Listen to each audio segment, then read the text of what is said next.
नमस्कार दोस्तों, इस वक्त हम मौजूद हैं टेंगलिंग गांव में और हम जा रहे हैं भगवान भोलेनाथ के एक बहुत ही पवित्र स्थान किन्नर कैलाश, जहां पर पत्थर का 80 फीट का प्राकृतिक शिवलिंग है। दोस्तों, किन्नर कैलाश की यात्रा हिमाचल के टेंगलिंग गांव से शुरू होती है। यहां पहुंचने के लिए आपको शिमला होते हुए नारकंडा, रामपुर और इसके बाद किन्नौर के खूबसूरत और खतरनाक रास्तों को पार करते हुए टेंगलिंग की वादियों में आना होगा। ये रास्ते बहुत ही संकरे और रोमांच से भरे हुए हैं। किन्नौर में प्रवेश करते ही हमें सतलुज नदी का साथ मिला, जो कि पूरे रास्ते हमारे साथ बनी रही।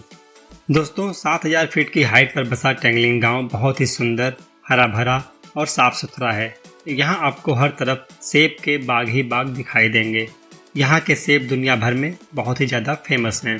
दोस्तों, किन्नर कैलाश की ऑफिशियल यात्रा, जो कि गवर्नमेंट की देखरेख में होती है, अगस्त महीने के शुरुआती दिनों में होती है और लगभग 15 दिनों तक चलती है। इसके लिए सभी भक्तों को ऑनलाइन या ऑफलाइन रजिस्ट्रेशन कराना अनिवार्य होता है। अदरवाइज आप ये यात्रा अनऑफिशियल डेट में जून से सितंबर तक कर सकते हैं।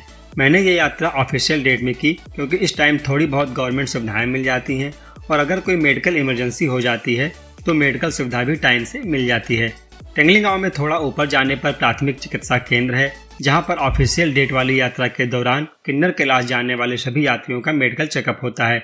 इसमें आपका बीपी वगैरह चेक होता है। हमने शाम को ही मेडिकल चेकअप करा लिया, जिससे कि मॉर्निंग में हम डायरेक्ट यात्रा के लिए निकल सकें। दोस्तों, यात्रा शुरू करने से पहले आप सभी से रिक्वेस्ट है कि प्लीज वीडियो को पूरा देखें और कमेंट बॉक्स में अपना रिव्यू जरूर शेयर करें।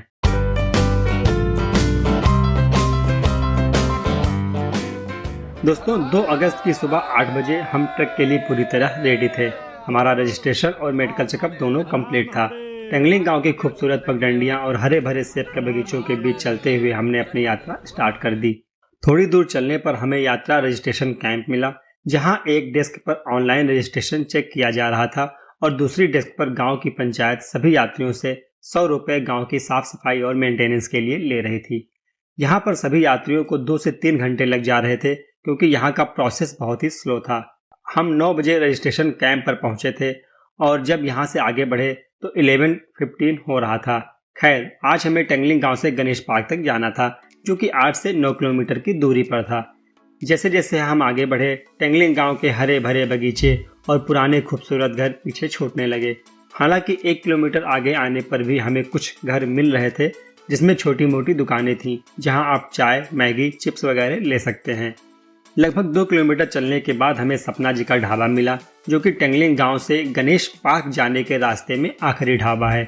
इसके बाद गणेश पार्क तक कोई भी ढाबा या खाने पीने की दुकान आपको नहीं मिलेगी। सपना जी के यहाँ हमने मैगी बनवाई और बाद में लंच भी किया। यहाँ पर हमने अपनी पानी की बोतलों को फिर से भर लिया, क्योंकि हमें बताया गया था कि यहाँ से आगे के रास्ते में पानी भी नहीं मिलता है। और ये हम लोग आ गए हैं किन्नर कैलाश के रास्ते में पड़ने वाले आखिरी ढाबे पर। मैगी है, पराठे है, दाल चावल है। चावल लगाना पड़ेगा, थोड़ा टाइम लगेगा। दाल बनी हुई है, वो आया, रोटी है, रोटी भी बन जाएगा। दाल और रोटी भी खा सकते हैं, दाल और चावल भी। सब्जी भी है, सब्जी। और ये हमारी मैगी प्रिपेयर हो रही है। आदर्श कहाँ गया? 2 लोग एक ही में खा लो। लगभग आधे घंटे यहाँ ठहरने के बाद हम फिर से आगे बढ़े। सपना जी के ढाबे से थोड़ी ही दूर आगे आने पर हमें लकड़ी का पुल मिला, जिसे एक बार में एक ही लोग क्रॉस करते हैं। यहाँ पर बहने वाला पानी बरसात की वजह से बहुत ही मटमैला था। यहाँ से अब आगे हमें खड़ी चढ़ाई दिखाई दे रही थी।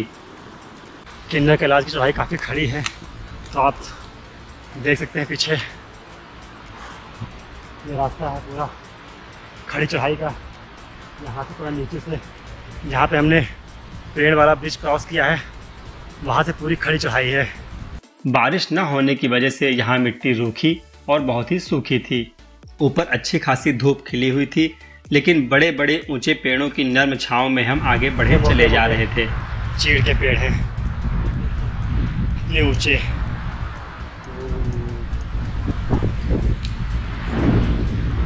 ऊंचे मोटे घने चीड़ के पेड़, डालियाँ देख कैसे निकली।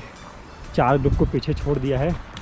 सबसे बाद में स्पीड कम होती जाती है। स्टार्टिंग में तो जोश रहता है, एनर्जी रहती है। मौसम अच्छा था, इसलिए हमें गर्म कपड़ों की ज़रूरत नहीं पड़ रही थी। यहाँ से नीचे देखने पर हमें टेंगलिंग गांव और सतलुज नदी का बहुत ही खूबसूरत दृश्य दिखाई दे रहा था।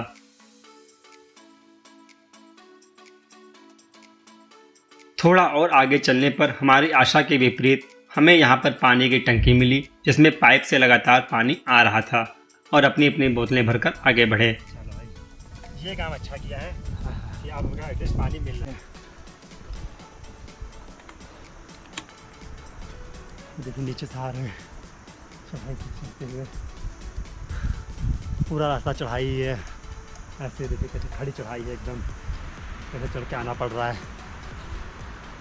ये देखिए 4 घंटे चलने के बाद सारे जवान रेस्ट करते हुए मेंटेन करके रखना पड़ेगा, बहुत ज्यादा खाएंगे नहीं तो और बम बम बम बम बम बम हर हर महादेव। चलो। शाम के लगभग 4 बज गए थे और एक बार फिर हमें भूख लगने लगी थी। हालांकि हमारे सामने विशाल पहाड़ खड़ा था जिस पर हमें चढ़ाई करनी थी। हालांकि इसी पहाड़ के पीछे गणेश पार्क था जहां पर आज रात का हमारा स्टे था। क्योंकि शाम हो गई थी तो मौसम भी काफ़ी सुहावना हो गया था। छोटे छोटे पौधों से भरे सुंदर रास्तों से होते हुए हम आज की आखिरी चढ़ाई चढ़ने लगे। यहीं से हमें गणेश पार्क में लगे हुए टेंट की पहली झलक मिल गई। आज की मंजिल अब करीब थी। हालांकि इस आखिरी चढ़ाई को पूरा करने में लगभग 1.5 घंटे का समय लग गया। शाम को करीब 6 बजे हम गणेश पार्क पहुंच गए और जाते ही जो पहला टेंट और दुकान मिली वहीं हम खाने बैठ गए।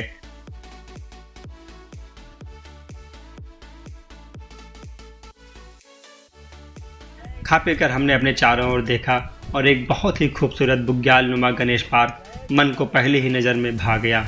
गणेश पार्क की हाइट 12,000 फीट थी। इस तरह देखा जाए तो आज हम 7,000 फीट से 12,000 फीट की हाइट पर आ गए थे। यहाँ से दिखाई देने वाले दृश्य बहुत ही रोमांचक थे। बर्फ से लदी चोटियाँ, उन पर तैरते बादल, नीचे गहरी घाटियाँ, सब कुछ बहुत ही सुकून देने वाला था। यहाँ से हम ठाकुर टेंट की तरफ बढ़े जिसे हमने नीचे से ही बुक करवा लिया था। ठाकुर टेंट गणेश पार्क में सबसे ऊपर था और यहाँ के रेट 1,000 रुपये पर पर्सन पर नाइट था, जिसमें टेंट, डिनर, ब्रेकफास्ट शामिल था। हालांकि नीचे कुछ टेंट वाले यही सुविधा 800 रुपये में भी दे रहे थे।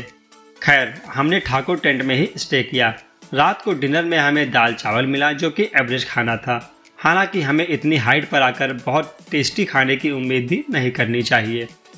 अगले दिन की यात्रा टफ होने वाली थी। कल हमें गणेश पार्क से किन्नर कैलाश तक जाना था और वापस गणेश पार्क आना था। ये पूरी डिस्टेंस लगभग 16 किलोमीटर की थी। इसलिए दूसरे दिन की यात्रा में हमें यहाँ के लोकल्स के द्वारा ये सलाह दी जाती है कि सुबह 2 बजे ही हमें यात्रा स्टार्ट कर देनी चाहिए। हम लोगों ने भी प्लान किया कि सुबह 3 बजे हम यात्रा स्टार्ट कर देंगे, इसलिए सब जल्दी से खा पी कर सो गए।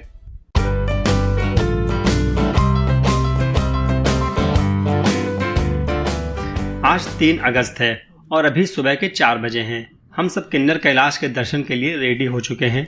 हमने लंच पैक ले लिए हैं, तो हर हर महादेव सबको पता नहीं दिखेगा। हेड टॉर्च पहन लिया है और रात के अंधेरे में हम आगे बढ़ने वाले हैं। देखा जाए तो हम थोड़ा लेट हो गए हैं। दूसरे यात्री 2 बजे ही दर्शन के लिए निकल चुके थे। खैर हमने अपनी चाल थोड़ी तेज की और टॉर्च की रोशनी में सभी एक दूसरे के साथ चलने लगे। आज का हमारा प्रथम पड़ाव था गणेश गुफा, जो कि गणेश पार्क से 3 किलोमीटर की दूरी पर था। लगभग 1 घंटे चलने पर हल्की हल्की लालिमा आकाश में फैलने लगी। 5:11 में सूरज की लाल किरणें पहाड़ों को रोशन करने लगी। हल्की हल्की हो गई है।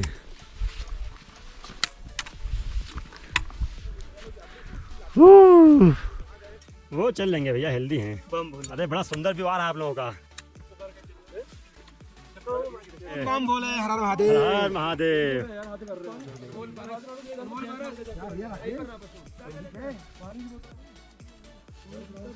बोल दो बम भोले, बम भोले। और ये खतरनाक रास्ता हम लोग दूर उतर कर आए हैं। ये देखिए धीरे कदमों से की ढलान है। गुफा तो वही ऊपर तो दिख रही है। ये देखिए एकदम ऊपर खड़ा पहाड़ जैसे चोटी जैसा दिख रहा है। करेंगे बहुत ही सुंदर झरना है। चलिए चलते हैं आगे।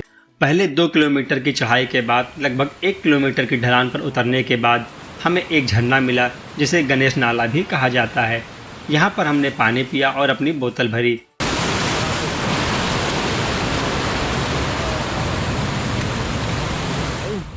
शुरू हो जाएगी। यहाँ से लगभग 200 मीटर की दूरी पर गणेश गुफा थी। वहाँ पहुंचकर हमने चाय पी जिसे हम अपने साथ लेकर आए थे। इस जगह को गणेश गुफा इसलिए कहा जाता है क्योंकि यहाँ पत्थरों ने मिलकर एक प्राकृतिक गुफा का निर्माण किया है। अगर यहाँ कभी कोई इमरजेंसी हो जाती है या कोई भक्त दर्शन करके वापस आने में लेट हो जाता है तो उसे यहाँ रुकने की इजाज़त मिल जाती है। हालांकि हमें कोशिश करनी चाहिए कि यहाँ रुककर रात ना बितानी पड़े तो ही अच्छा, क्योंकि यहाँ रात में ठंड बहुत ज़्यादा बढ़ जाती है। गणेश गुफा से जब हम आगे चले तो सुबह के 7:30 बज चुके थे। यहाँ से लगभग 2 से 3 किलोमीटर दूर था पार्वती कुंड, जो कि हमारा अगला पड़ाव होने वाला था। यहाँ से रास्ता और ज़्यादा कठिन हो जाता है। खड़ी चढ़ाई स्टार्ट हो जाती है और टेढ़ी मेढ़ी पगडंडियाँ हमें थकाने लगती हैं। हाइट की वजह से ऑक्सीजन लेवल कम होने लगता है और आसपास देखने पर ऐसा लगता है जैसे कि हम बहुत बड़े बड़े टूटे पत्थरों की एक अलग ही दुनिया में आ गए हों। जहाँ आप खड़े हैं खड़े होकर बनाएंगे, चल के नहीं। बस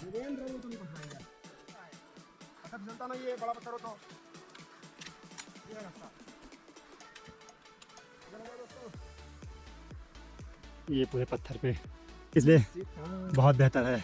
चलो भाई फतेह करना है कि आज फतेहगढ़। हवा ना चलने की वजह से ठंड थोड़ा कम है, अदरवाइज तो बहुत ही कठिन हो जाता। वैसे ही सिर्फ पत्थर ही पत्थर हैं। थोड़ा और आगे बढ़ने पर हमें बहुत से छोटे छोटे रंग बिरंगे फूल मिलने शुरू हो गए। अभी हम इन सब फूलों को देखते हुए आगे बढ़ ही रहे थे कि हमें वो फूल मिला जिसके दर्शन के लिए हम सब कब से बेचैन थे। इस फूल का नाम ब्रह्म कमल है। ये वही पुष्प है जिससे माँ पार्वती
लेट के निकलना पड़ रहा था ये, और फिर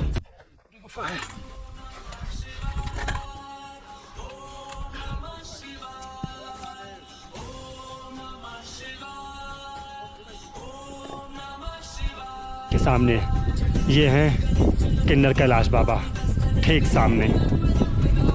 ऐसे ही बड़े बड़े पत्थरों को क्रॉस करके हम यहाँ तक पहुँचे हैं, और अब बस लगभग 200-300 मीटर और फिर हम किन्नर कैलाश बाबा के दरबार में होंगे। अरे भैया ससवा ले लेने दीजिए, है ना, बेहोश हो जाएंगे।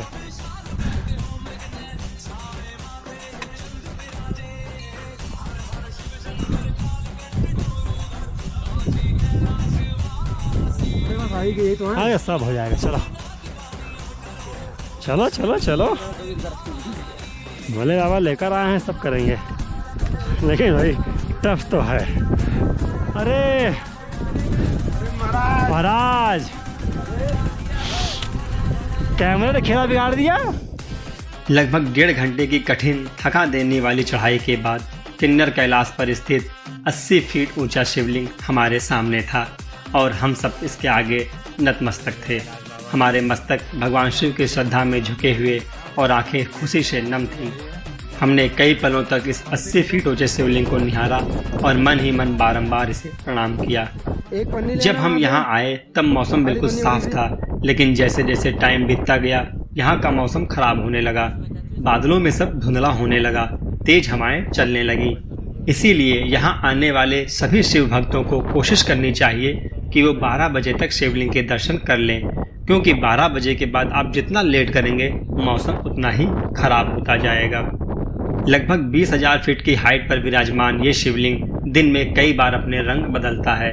ऐसा माना जाता है कि ठंड के महीने में भगवान शिव यहाँ पर सभी देवी देवताओं की सभा आयोजित करते हैं। शिवलिंग तक जाने का रास्ता मात्र 3 फीट चौड़ा है और इसके अगल बगल गहरी खाई है। भगवान शिव के दूत यहाँ कोयल के रूप में इस शिवलिंग के आसपास मंडराते रहते हैं। वरना आप ही सोचिए कि इस हाइट पर जहाँ खाने पीने को भी कुछ नहीं मिलता, वहाँ ये पक्षी शिवलिंग के आसपास गोते कैसे लगाते रहते हैं।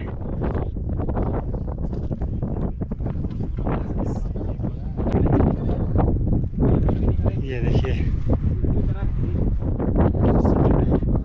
जस्ट बगल में इसके खाई है। ये देखिए, सिर्फ मुश्किल से 3 से 4 फीट चौड़ा रास्ता है, बाकी तो एक तरफ खाई है।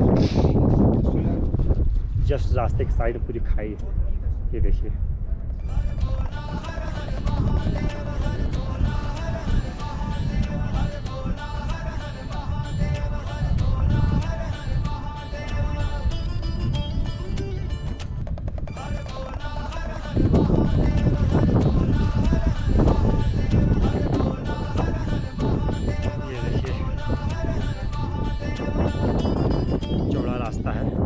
महाभारत काल में भगवान शिव और अर्जुन की इसी जगह पर लड़ाई हुई थी और भगवान शिव ने प्रसन्न होकर अर्जुन को पाशुपास्त्र प्रदान किया था।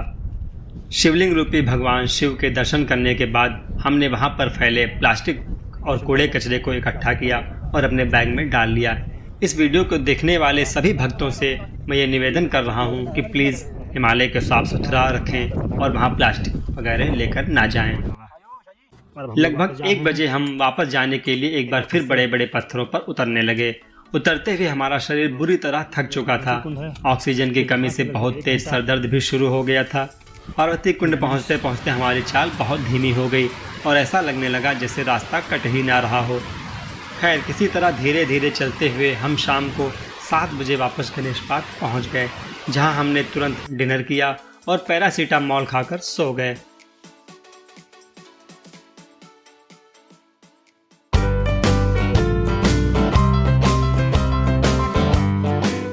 अगले दिन मौसम बदल चुका था, हल्की हल्की बारिश हो रही थी। हमने ब्रेकफास्ट किया और रेनकोट पहनकर वापस टैंगलिंग गांव के लिए चल पड़े। लेनी पड़ेगी वीडियो। हल्की हल्की बारिश हो रही है, इसीलिए सारे ये यहाँ पे पूरा हरा भरा बुग्याल है।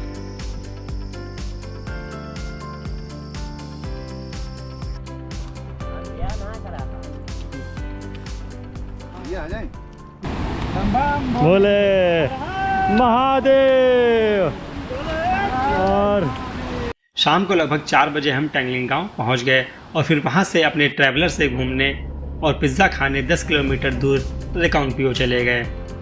रेकांगपिओ एक बड़ी मार्केट है जहां पर आपको सभी चीज़ें आसानी से मिल जाएंगी। दोस्तों, इस यात्रा में आप अपने साथ कुछ आवश्यक चीज़ें ज़रूर लेकर आएँ, जैसे कि head torch, power bank, raincoat, गर्म कपड़े, ट्रैकिंग शूज, ज़रूरी मेडिकल दवाएं जैसे सर दर्द की, बुखार, पेन किलर और फर्स्ट एड किट। दोस्तों, ये थी हमारी किन्नर कैलाश की यात्रा। प्लीज़ कमेंट करके हमें ज़रूर बताएं कि ये वीडियो आपको कैसा लगा। वीडियो को लाइक और ज़्यादा से ज़्यादा शेयर कीजिए। मिलते हैं नेक्स्ट वीडियो में, तब तक के लिए नमस्कार। जय हिंद, जय भोले बाबा।